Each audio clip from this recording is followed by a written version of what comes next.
sentido de ter isso aqui, ó.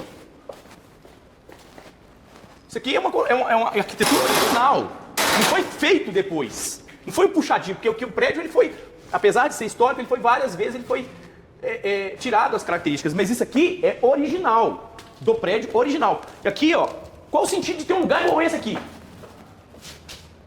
Com até cavalete de tortura. Qual a necessidade? Isso aqui era um local também, um pote que era usado para a prática de tortura. Quando eu falo que esse prédio é um prédio que fala, ele grita. Ele não fala, não, ele grita os gritos que eram feitos, que eram nossa. Esse aqui exala os gritos daqueles que eram torturados aqui na ditadura. E aqui era o banho de sol, né? Era o banho de sol, visita, né? Ah, a visita também era aqui? Então você teve uma visita Eu tive só? uma visita só. Uma visita. Uma visita. Aqui, a exemplo lá de dentro, também é uma escavação. Assim como lá dentro também, mas não foi terminado porque os estudos, né, o memorial, né, ele foi criado, ele foi criado através de uma lei, mas o prédio ficou fechado. E a história está aqui guardada. A história está aqui guardadinha. E as novas gerações, eles têm que conhecer isso aqui, para que nunca mais se repita. Para que nunca mais se repita esse capítulo nefasto. Isso não é bonito, isso aqui depõe enquanto toda uma sociedade. Volto a falar, uma sociedade que não conhece a sua história está fadada a repeti-la. Quase que repetimos ela há muito pouco tempo atrás. É bom isso aqui para refletir. Esse prédio aqui, talvez hoje, se a intentona golpista tivesse dado certo, talvez isso aqui tinha reativado, como centro de tortura que sempre foi. E aqui, para terminar, né, ali é um portão. Vocês lembram quando eu falei da sala do delegado, aquela porta, da sala dos que todos estão surdos, da sala da infâmia, a sala da vergonha? Então, antes aqui era do lado da sala da autoridade policial, a autoridade máxima. Então as pessoas eram, aqui é o porão, as pessoas vinham, subiam essa escada. Isso aqui é um prédio histórico, tá? É um prédio que foi tombado, enfim. E aqui, ó, para vocês terem ideia, aqui é a sala do doutor delegado. Aqui é a sala do doutor delegado, da autoridade policial. Aqui é a porta, aonde a gente entrava na sala da infâmia, onde todos estão surdos. Aqui, ó, as pessoas vinham, o expediente acontecendo, as pessoas presas lá embaixo, vinham, eram torturadas, ninguém ouvia nada, todos estão surdos. Mas só que o prédio grita, tá aí. O prédio da infâmia, por justiça, verdade e reparação. Para as torturas de ontem e de hoje, que elas cessem. Que os advogados e aquelas pessoas que se atrevem a denunciar torturas, denunciar maus tratos, não tomem 30 tiros, como o doutor Pedro Casimiro tomou em Ribeirão das Neves. Esse processo do Pedro Casimiro é um processo muito sensível. Linhas de investigação seríssimas, porque esse homem era da Comissão de Direitos Humanos, esse advogado, doutor Pedro Casimiro, um jovem advogado, que a mulher dele, depois da morte dele, depois do assassinato dele, com 30 tiros na porta do fórum, em Ribeirão das Neves, ela suicidou, deixando uma criança de 5 anos. Se é uma hipótese. É uma hipótese. Porque eu sou o advogado do Diego, da pessoa que está sendo acusada. Mas a diferença das imagens, elas são gritantes. Um é preto e alto, o meu cliente, preto, óbvio, e alto. E o atirador, pelas imagens, óbvio, existe uma perícia hoje, que inclusive a defesa contratou, inclusive que advogados lá de Ibirité que estão apavorados, eles não são com medo, eles são apavorados. Isso eu estou falando de hoje. Nós estamos falando da data de hoje, 22 de maio de 2025. Daqui a 5 dias faz 1 ano da morte do Dr. Pedro Casimiro. Tivemos uma audiência agora lá no Fórum de Ibirité, onde nós pedimos que fosse feito uma simulação. O que é uma simulação? Não é uma reconstituição, porque não temos que reconstruir. Meu cliente fala que não foi ele. E todas as características e motivos são inexistentes. Falam que foi um desacordo comercial inexistente. Muito pelo contrário, o Dr. Pedro conseguiu, inclusive, a liberdade para Diego. Ele foi absolvido um dia antes de tomar 30 tiros. E aí, como paga, o Ministério Público diz que o meu cliente, no caso o Diego, foi lá e deu 30 tiros. Ignorando linhas de investigação, por exemplo, que o Dr. Pedro denunciava o presídio lá de Formiga. Que esse ofício que está dentro do processo, que ensejou-se uma fiscalização do GMF. que é um órgão do Tribunal de Justiça, e tem esse ofício lá e foi ignorado pela autoridade policial, e tem sido ignorado pelo Ministério Público, e tem sido ignorado pelo Judiciário. As torturas de ontem, elas ainda são hoje. Porque, inclusive, quem denuncia, possivelmente, é uma linha que não foi investigada, não estou dizendo. Eu não sou leviano. Eu quero justiça, eu quero a verdade. Quem matou o doutor Pedro Casimiro? Quem matou o doutor Pedro Casimiro? É essa pergunta que não quer falar. Esse homem vinha denunciando, fazendo várias denúncias no sistema prisional. E foi ignorado isso. Vamos só voltar que você falou, em vez de essa pergunta que não quer calar, você falou fala. Tá, então vamos lá, como é que eu falo? Na hora que você fala do... Vamos lá. É essa pergunta que não quer calar. Quem matou o doutor Pedro Casimiro? Quem matou o doutor Pedro Casimiro? Por quê? Esse é uma linha de investigação que não foi aventada, que não foi aprofundada. Existem outras. Mas, esse cidadão que eles estão apontando, esse jovem preto, que é totalmente diferente da imagem, que não tem motivo nenhum, ele está sendo acusado. E aí, aguardaremos cenas dos próximos capítulos. A OAB está acompanhando através de uma comissão. Eu estou ameaçado de morte. Eu estou fora do país. Eu tenho que ficar fora do país. Estou fazendo esse vídeo aqui, inclusive hoje, nessa data, para que fique registrado isso.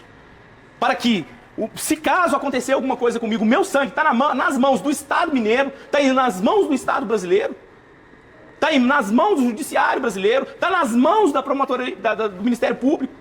Está nas mãos da OAB e em tantos outros organismos que eu fui pedir ajuda e até hoje não tive.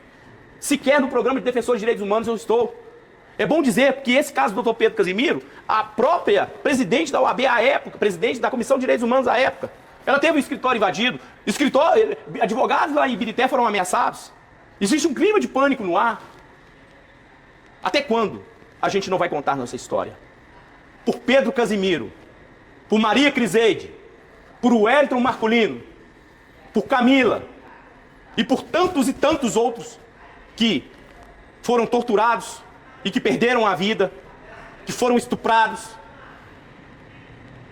nas barbas do Estado. Volto a falar, esse prédio, ele está no coração da capital mineira, do lado do Tribunal de Justiça. Do lado do Tribunal de Justiça. Aqui se grita justiça, verdade e reparação. E estamos aqui no final desse tour do terror, desse prédio histórico, onde aqui era, vamos dizer assim, a área gourmet dessa delegacia, desse prédio, que funcionou aqui durante muito tempo.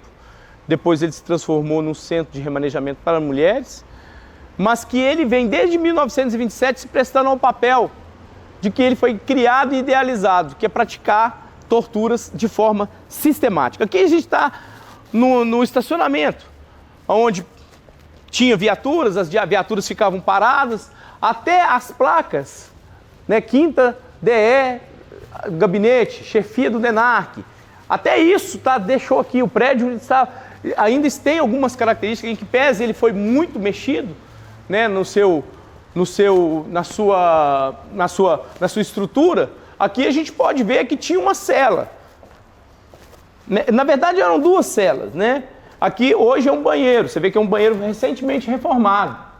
Mas possivelmente também era uma cela. E aqui, com certeza, é uma cela. Temos inclusive aqui dentro, né, o famoso boi, né? A churrasqueira, ou seja, aqui ficavam presos custodiados, presos e presas, né?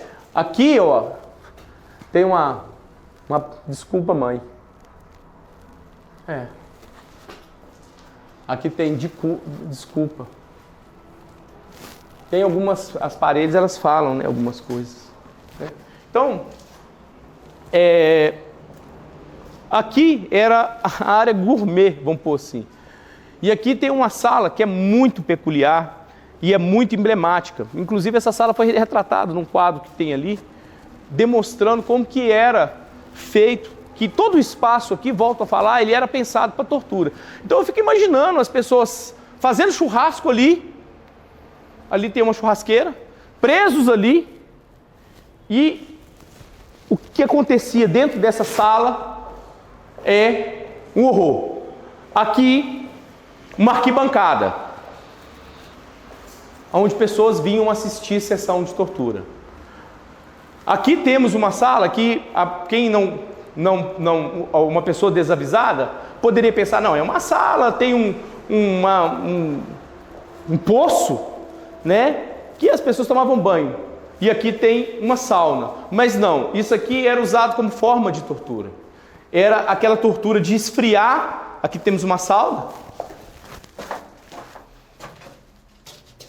E aqui se dava choques, esquentava o corpo, né, muito quente, e jogava dentro daqui cheio de gelo. Isso com plateia. Isso com plateia. Na área gourmet da casa da tortura. Aqui no coração de Belo Horizonte, ali, bem ali, tem o passeio onde pessoas passam todos os dias e não sabiam ou não sabem, e essa história tem que ser contada, do que acontecia aqui. Essa história tem que ser contada para que situações e casos como Pedro Casimiro, que foi assassinado, isso é fato, na porta do fórum com 30 tiros, e que existem dentro dos autos, assim como essa casa, ela grita, também os autos do processo também gritam.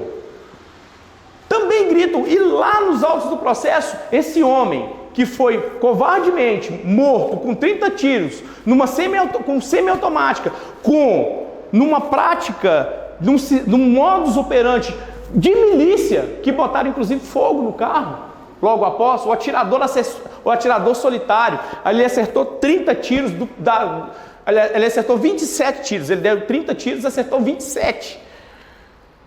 Todos da cintura para cima. A pessoa sabia o que estava fazendo, luvas, máscara. Depois botou fogo no carro, na porta do fórum, ao meio-dia. E esse homem vinha fazendo várias denúncias. E esse homem estava na Comissão de Direitos Humanos. E depois desse crime, advogados foram ameaçados. E depois desse crime, o escritório da presidente da Comissão de Direitos Humanos foi invadido.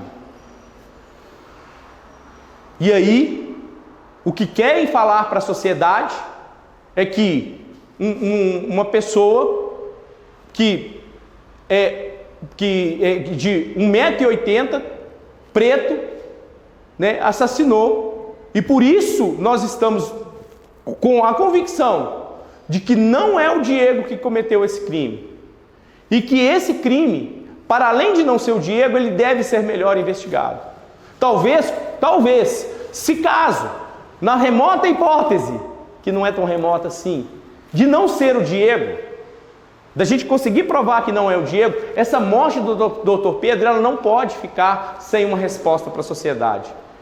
E se foi realmente, e pode ser, eu estou aqui apenas apresentando uma hipótese investigativa que deveria, inclusive, nem eu mesmo reverberar, deveria a autoridade policial e o Ministério Público, mas não está sendo feito. Estão ignorando isso. Por quê? Não sei. Mas é isso. Para que as torturas de ontem, para que as mortes de hoje não se perpetuem. Por justiça, verdade